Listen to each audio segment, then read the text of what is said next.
assault, worried no one would believe her.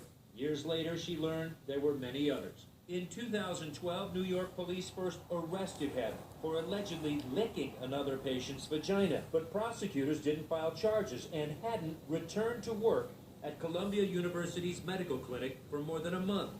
That's when he allegedly assaulted at least 2 more women, including Evelyn Yang, wife of former presidential candidate Andrew Yang.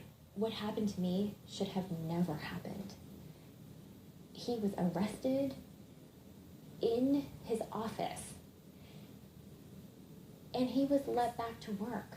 2 years later, Haddon was arrested again, this time indicted on 9 counts involving 6 of his patients. But even though the office of Manhattan District Attorney Cyrus Vance knew of 19 potential victims, prosecutors cut a deal. Dr. Haddon pleaded guilty to 2 charges, gave up his medical license, and walked away. No prison time, no probation, not even community service. It's like getting, slapped in the face and punched in the gut.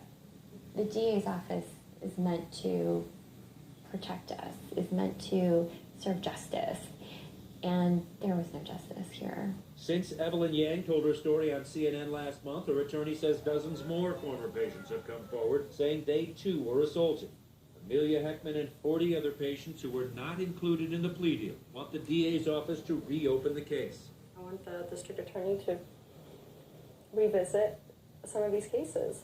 I want to be included. I wasn't included before.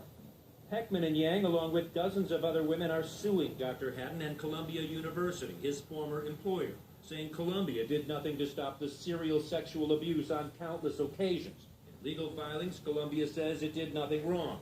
Haddon has admitted guilt involving just 2 of his patients. Heckman, listed in her lawsuit as Jane Doe number 23, says after Evelyn Yang came forward, her husband James Heckman, a media company executive, encouraged her to go public. I think the more victims come out and show their face, like, hey, I'm a real person, I'm not just Jane Doe, maybe the district attorney will listen to that. Amelia Heckman says she plans to present her complaint directly to the district attorney. Aaron, the Manhattan